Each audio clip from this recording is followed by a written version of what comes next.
दोस्तों, आपका स्वागत है आपके अपने YouTube चैनल एम के प्रेरणा पर। मित्रों, पति और पत्नी, इन 7 बातों को अगर ध्यान से सुन ले तो कभी अलग होने की नौबत नहीं आएगी, न कभी स्वयं को दुखी महसूस करेंगे। एक गांव की बात है। राधा की 5 वर्ष पहले शादी हुई थी। जब से शादी हुई थी तब अब तक ऐसा कोई दिन नहीं गया था जब आपस में तीखी नोक झोंक ना हुई हो। हर रोज उनके दिमाग में आता था कि चलो अब अलग हो ही जाते हैं।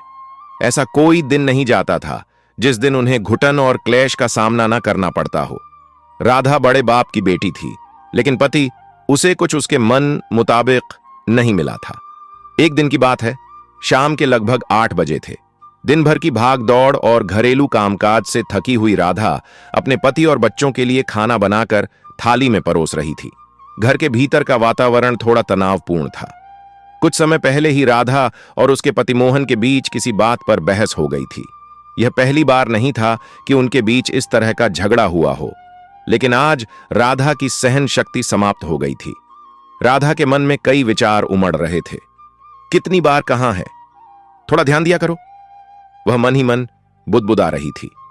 वह जानती थी कि मोहन उसे समझता है, पर कभी कभी उसका व्यवहार राधा के लिए असहनीय हो जाता था। उसने बच्चों को खाना खिलाया और उन्हें सोने के लिए भेज दिया। मोहन भी बिना कुछ कहे खाना खाकर अपने कमरे में चला गया। कमरे में सन्नाटा पसरा हुआ था, लेकिन राधा के मन में तूफान चल रहा था। वह बार बार वही बातें सोच रही थी। क्या यही जीवन है? क्या उसकी इच्छाएं, उसका सम्मान किसी मायने नहीं रखते? क्या वह सिर्फ एक गृहिणी बनकर रह गई है जिसकी जिंदगी केवल पति बच्चों और घर की देखभाल तक सीमित है? वह इन सवालों से घिरी हुई थी और उसके मन में विचार उठने लगे कि शायद उसे अब इस रिश्ते को छोड़ देना चाहिए। गुस्से में आकर राधा ने झट से अपना दुपट्टा उठाया, चप्पल पहनी और बिना कुछ सोचे समझे घर से बाहर निकल गई। ठंडी हवा उसके चेहरे को छूते हुए निकल रही थी, लेकिन उसके भीतर का गुस्सा अभी तक ठंडा नहीं हुआ था। उसने फैसला किया कि वह अब और इस रिश्ते में नहीं रह सकती। उसे स्वतंत्रता चाहिए थी। उसे अपने लिए कुछ करना था। वह मोहल्ले की गलियों में चुपचाप चलने लगी। ना कोई मंजिल थी, ना कोई दिशा। राधा चलती गई, यह सोचते हुए कि अब उसका अगला कदम क्या होगा। क्या मुझे वापस जाना चाहिए? नहीं, मैंने अब तक बहुत सहन किया है, उसने खुद से कहा। लेकिन जितना वह सोच रही थी कि अब उसे घर नहीं लौटना चाहिए, उतनी ही उसकी बेचैनी बढ़ती जा रही थी। वह जानती थी कि घर वापस लौटने का मतलब होगा फिर से वही जिंदगी जीना, वही छोटी छोटी बातें, वही अनदेखा किया जाना। राधा अब एक अनजानी गली में पहुंच चुकी थी जहां चारों ओर सन्नाटा था। अचानक उसे एक घर से कुछ आवाजें सुनाई दी। उसने ध्यान से सुना। एक महिला की आवाज थी जो शायद ईश्वर से प्रार्थना कर रही थी। आवाज में दर्द था, पीड़ा थी, लेकिन साथ ही उसमें उम्मीद भी थी। वह महिला कह रही थी, हे ईश्वर, मेरे बच्चे भूखे हैं, आज भी उनके लिए खाना जुटा नहीं पाई हूं। कृपा करके हमें आशीर्वाद दो ताकि कल कुछ रोटी मिल सके। राधा के कदम ठिठक गए। वह कुछ देर वहीं खड़ी रही, यह सते हुए कि एक मां अपने बच्चों के लिए कितनी बेबस हो सकती है। उसने सोचा, मैं तो बस एक झगड़े के बाद घर छोड़कर चली आई हूं, लेकिन इस मां के पास शायद आज खाना जुटाने के लिए भी साधन नहीं है। यह विचार उसके मन में गहरा धक्का पहुंचा गया। वह आगे बढ़ी, लेकिन उसके मन में अब कुछ हलचल हो रही थी। थोड़ी दूर चलने के बाद राधा को एक और घर से आवाज सुनाई दी। इस बार एक औरत ईश्वर से अपने बेटे की सुरक्षा के लिए प्रार्थना कर रही थी। हे भगवान, मेरे बेटे को हर मुसीबत से बचाना। वह बहुत मेहनत करता है, लेकिन उसकी नौकरी हमेशा खतरे में रहती है। कृपया उसकी रक्षा करना। राधा को ऐसा लगा मानो वह अपने जीवन की सबसे कठिनाई भरी स्थिति में है। लेकिन यहां भी एक मां अपने बेटे की चिंता में डूबी हुई थी, उसकी सुरक्षा के लिए प्रार्थनाएं कर रही थी। राधा ने सोचा, मेरे बच्चे सुरक्षित हैं, उन्हें किसी तरह की कोई समस्या नहीं है, फिर भी मैं अपनी जिंदगी से नाखुश हूं। लेकिन यहां इस मां के लिए उसका बेटा ही सब कुछ है और वह उसकी सलामती के लिए प्रार्थना कर रही है। यह विचार उसके मन में घर कर गया और उसे थोड़ा पश्चाताप होने लगा कि उसने अपने परिवार की समस्याओं को इतना बड़ा बना दिया है, जबकि दूसरों की समस्याएं इससे कहीं अधिक गंभीर हैं। थोड़ी और आगे बढ़ने पर उसे एक और आवाज सुनाई दी। इस बार एक पति अपनी पत्नी से कह रहा था, तुम मकान मालिक से बात कर लो, उनसे कह दो कि हमें थोड़ा और समय दे दें, रोज रोज आकर हमें तंग ना करें, हाथ जोड़कर उनसे विनती कर लो, शायद वह मान जाएं। राधा को यह सुनकर एक और झटका लगा। उसने सोचा, मैं अपने पति से इस बात पर झगड़ रही हूं कि वह मेरी छोटी छोटी बातों का ध्यान नहीं रखते, लेकिन यहां इस दंपति के पास तो सिर छिपाने के लिए छत तक की दिक्कत है। वे मकान का किराया नहीं चुका पा रहे हैं और अपनी आजीविका की लड़ाई लड़ रहे हैं। राधा के मन में कुछ बदलाव आ रहा था। उसने महसूस किया कि जो चीजें वह अपने जीवन में समस्याओं के रूप में देख रही थी, वे शायद उतनी बड़ी नहीं थीं जितना वह उन्हें समझ रही थी। आगे चलने पर एक बुजुर्ग महिला की आवाज सुनाई दी। वह अपने पोते से कह रही थी, बेटा, कई दिन हो गए, तूने मेरी दवाई नहीं लाकर दी, मेरी तबीयत और बिगड़ती जा रही है। पोते ने जब जवाब दिया, दादी मां, मेरे पास इतने पैसे नहीं हैं कि मैं दवाई खरीद सकूं, दुकान वाला भी उधार नहीं दे रहा है, आप कुछ दिन और सहन कर लो। यह सुनकर राधा की आंखों में आंसू आ गए। उसने सोचा, मेरे पास तो कम से कम इतना है कि मैं अपनी और अपने परिवार की जरूरतें पूरी कर सकूं, लेकिन यहां इस बुजुर्ग महिला के पास अपनी दवाइयों के लिए भी साधन नहीं है, और उसका पोता जो अपनी बेबसी में लाचार है, उसे दवाई तक नहीं ला पा रहा। राधा को अब अपने जीवन के प्रति एक नया दृष्टिकोण मिल रहा था। थोड़ी और दूर चलने पर राधा एक घर के सामने से गुजरी जहां से एक स्त्री की आवाज आ रही थी। वह अपने छोटे बच्चों को बहला रही थी। तुम सो जाओ, तुम्हारे बाबा आते ही कुछ ना कुछ खाने के लिए जरूर लाएंगे, जब वे आएंगे तो मैं तुम्हें जगा दूंगी। यह सुनकर राधा के दिल पर एक और गहरा असर हुआ। उसने महसूस किया कि दुनिया में कितने लोग ऐसे हैं जिनके पास खाने तक के लिए साधन नहीं होते, और वह यहां अपनी छोटी छोटी परेशानियों को लेकर इतना दुखी हो रही थी। राधा ने गहरी सांस ली। उसने सोचा, मैं तो छोटी छोटी बातों को लेकर दुखी हो जाती हूं, लेकिन यहां लोग अपनी रोजमर्रा की जरूरतों के लिए जूझ रहे हैं, फिर भी वे उम्मीद नहीं छोड़ते, न शिकायत करते हैं। इन सबके जीवन में भी संघर्ष है, लेकिन वे उनके साथ जीना जानते हैं।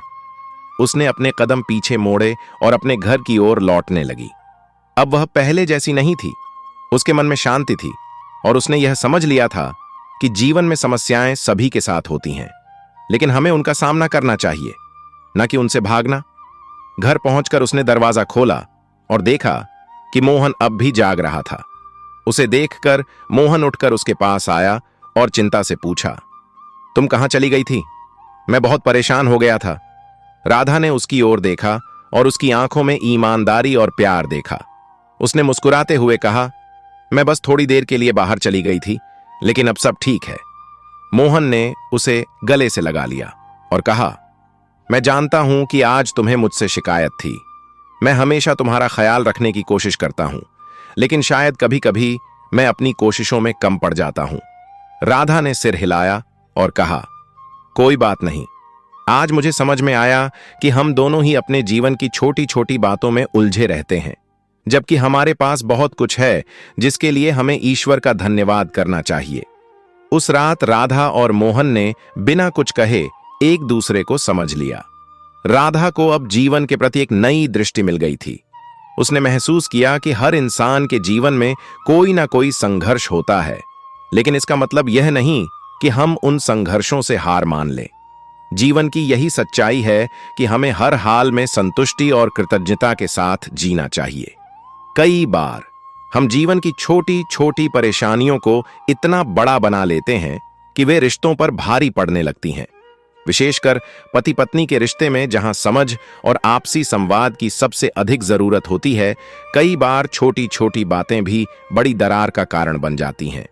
यह सच है कि हर रिश्ते में कुछ ना कुछ असहमतियां और संघर्ष होते हैं, लेकिन ऐसे समय में भावनाओं में बहकर बड़े निर्णय लेना, जैसे कि घर छोड़कर चले जाना या तलाक लेना, न केवल रिश्ते को तोड़ देता है, बल्कि परिवार की बुनियाद को भी कमजोर कर देता है।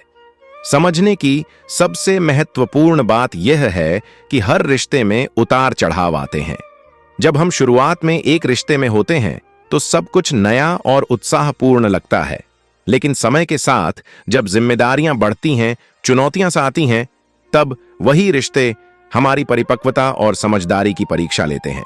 हर संघर्ष एक अवसर होता है, एक अवसर खुद को और अपने साथी को बेहतर तरीके से समझने का।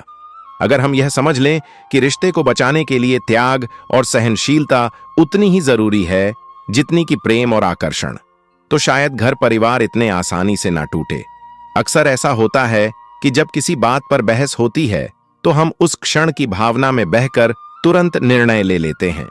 गुस्से और निराशा में उठाया गया कदम अक्सर ऐसा होता है जिसका पछतावा बाद में होता है। जब भी किसी विवाद की स्थिति उत्पन्न हो तो एक पल के लिए रुके, ठहर कर सोचे, क्या वास्तव में यह समस्या इतनी बड़ी है कि इसके कारण मैं अपने जीवन साथी और बच्चों को छोड़ दूं? क्या यह सिर्फ एक अस्थायी भावनात्मक स्थिति है या एक वास्तविक समस्या है जिसका समाधान बातचीत और समझदारी से निकाला जा सकता है? पहला, संवाद का महत्व। जब हम किसी मुद्दे को लेकर परेशान होते हैं तो अक्सर हम बिना सही से बात किए अपनी भावनाओं को अंदर ही अंदर दबा लेते हैं। धीरे धीरे यह दबाव बढ़ता जाता है और एक दिन विस्फोट हो जाता है। लेकिन अगर हम शुरुआत में ही अपने साथी से खुलकर बात करें तो समस्याएं इतनी बड़ी नहीं बनती। संवाद हर रिश्ते की रीढ़ होता है। खुलकर और सम्मानपूर्वक अपनी भावनाओं को व्यक्त करना सीखें। इससे सामने वाला भी आपकी बात समझ सकेगा और समाधान निकालने में मदद मिलेगी। दो छोटी बातों को बड़ा ना बनाएं। जीवन में कई बार हम छोटी छोटी बातों को इतना बड़ा बना लेते हैं कि वे रिश्ते को कमजोर करने लगती हैं। जैसे कि किसी एक दिन के घरेलू काम में गलती हो जाना, किसी वादे को समय पर पूरा ना करना या किसी बात पर असहमति होना। यह स्वाभाविक है। इन छोटी छोटी बातों को दिल पर ना ले और ना ही उन्हें बार बार याद करके अपने मन में कड़वाहट रखें। तीसरी, समझदारी और सहनशीलता। हर व्यक्ति अपने जीवन में कुछ ना कुछ चुनौतियों का सामना करता है। यह जरूरी नहीं कि आपका जीवन साथी जानबूझकर आपके खिलाफ कुछ कर रहा हो। कई बार वह अपनी समस्याओं में उलझा होता है और उसका तनाव रिश्ते पर असर डालता है। ऐसी स्थिति में सहनशीलता और धैर्य से काम ले। अपने साथी की स्थिति को समझे और उसे थोड़ा समय दे। अगर आप उसे सहारा देंगे तो वह भी आपकी परेशानियों को समझ सकेगा। 4, तलाक या अलगाव आखिरी विकल्प। किसी भी रिश्ते में जब तनाव बढ़ता है तो अक्सर सबसे पहला विचार आता है कि अब मुझे अलग हो जाना चाहिए। लेकिन तलाक या अलगाव कोई हल नहीं है, यह सिर्फ पलायन है। इसका असर न सिर्फ पति पत्नी पर बल्कि बच्चों पर भी पड़ता है। बच्चों का जीवन सबसे ज्यादा प्रभावित होता है और यह उनके मानसिक और भावनात्मक विकास पर गहरा असर डालता है। तलाक या अलगाव के बजाय एक दूसरे को समझने और समस्याओं को सुलझाने का प्रयास करें। अगर समस्या गंभीर है तो विवाह परामर्श, मैरिज काउंसलिंग का सहारा ले। लेकिन घर परिवार को तोड़ने का निर्णय सबसे अंत में ही लेना चाहिए। 5, कृतज्ञता और संतोष। कभी कभी हमें यह महसूस नहीं होता कि हमारे पास जो है वह कितना कीमती है। जब हम अपने जीवन की कठिनाइयों में उलझ जाते हैं तो यह भूल जाते हैं कि हमारे पास जो खुशियां, सुख सुविधाएं और जो परिवार हैं वह कितनी बड़ी संपत्ति है। दूसरों के संघर्षों को देखकर हमें यह एहसास होता है कि हमारी समस्याएं उतनी बड़ी नहीं हैं जितनी हम उन्हें समझते हैं। अपने परिवार के साथ समय बिताएं, उन पलों की कद्र करें और हर दिन कृतज्ञता का अनुभव करें कि आपके पास प्यार करने वाले लोग। 6, समय का महत्व। कई बार पति पत्नी एक दूसरे को पर्याप्त समय नहीं दे पाते। यह जरूरी है कि आप दोनों एक साथ समय बिताएं, चाहे वह कुछ पल के लिए ही क्यों ना हो। एक दूसरे की प्राथमिकताओं और भावनाओं को समझें। जब आप एक दूसरे को समय देंगे तो आपके बीच की समझदारी और बढ़ेगी और छोटी छोटी बातों पर झगड़ा करने की जरूरत नहीं पड़ेगी। 7, रिश्ते की मरम्मत। रिश्ते किसी भी समय टूट सकते हैं, लेकिन मरम्मत की भी संभावना रहती है। अगर रिश्ते में दरारें आ गई हैं तो इसका मतलब यह नहीं कि वे हमेशा के लिए टूट जाएंगी। अगर दोनों पक्ष तैयार हो तो हर टूटे रिश्ते को दोबारा जोड़ा जा सकता है। इसके लिए दोनों की तरफ से प्रयास और प्रतिबद्धता की जरूरत होती है। रिश्ते को ठीक करने के लिए अपने अहंकार को एक तरफ रखें और एक साथ मिलकर समाधान खोजें। जीवन में कठिनाइयां और चुनौतियां हर किसी के साथ होती हैं, लेकिन उनका समाधान बातचीत, समझदारी और सहनशीलता से ही निकाला जा सकता है।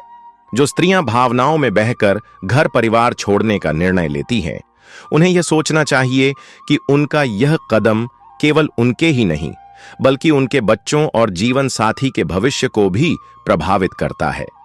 रिश्ते की ताकत इसमें होती है कि आप कितनी कठिनाइयों का सामना कर सकते हैं और एक दूसरे का साथ देते हुए उन्हें सुलझा सकते हैं। टूटते घरों और बिखरते रिश्तों को बचाने का एक ही तरीका है: सहनशीलता, संवाद और एक दूसरे के प्रति प्रेम और सम्मान। यह कहानी यह सिखाती है कि हमारे जीवन में जब भी कठिनाइयां आती हैं, तो हमें यह नहीं सोचना चाहिए कि केवल हम ही मुश्किलों से गुजर रहे हैं। हाँ, हर इंसान की जिंदगी में कोई ना कोई तकलीफ होती है, चाहे वह बाहर से कितना ही खुश क्यों ना दिखता हो। इस कहानी की महिला ने यह महसूस किया कि उसके आसपास के लोग भी अपनी समस्याओं से जूझ रहे हैं और उनकी परेशानियां उससे भी बड़ी हैं। अंत में उसे एहसास हुआ कि उसे अपने जीवन के अच्छे पहलुओं के लिए ईश्वर का धन्यवाद करना चाहिए और अपने जीवन की छोटी मोटी समस्याओं को लेकर परेशान नहीं होना चाहिए। कहानी हमें यह सिखाती है कि दूसरों की जिंदगी देखकर अपनी जिंदगी को कम आंकना गलत है। हर किसी की जिंदगी में कोई ना कोई संघर्ष होता है, हर कोई अपने जीवन से परेशान है। हमें खुद से ज्यादा दूसरों की जिंदगी में झांक कर देखना चाहिए कि वह कैसे जी रहे हैं। क्या सचमुच वह जैसा हमारे सामने दिखते हैं वैसे वह अंदर से भी है? क्या वह अंदर से खुश है? यदि नहीं है तो फिर हमें इतना परेशान होने की जरूरत नहीं है। हमें अपने जीवन की अच्छाइयों की कद्र करनी चाहिए, चाहे उसमें कितनी भी मुश्किलें क्यों ना हो। तो दोस्तों, आपको यह वीडियो कैसा लगा कमेंट बॉक्स में जरूर बताएं और साथ वीडियो को लाइक करें और हमारे चैनल एम के प्रेरणा को सब्सक्राइब करें। तो चलिए मिलते हैं आपसे अगली वीडियो में एक और ज्ञानवर्धक कहानी के साथ। तब तक के लिए धन्यवाद। राधे राधे।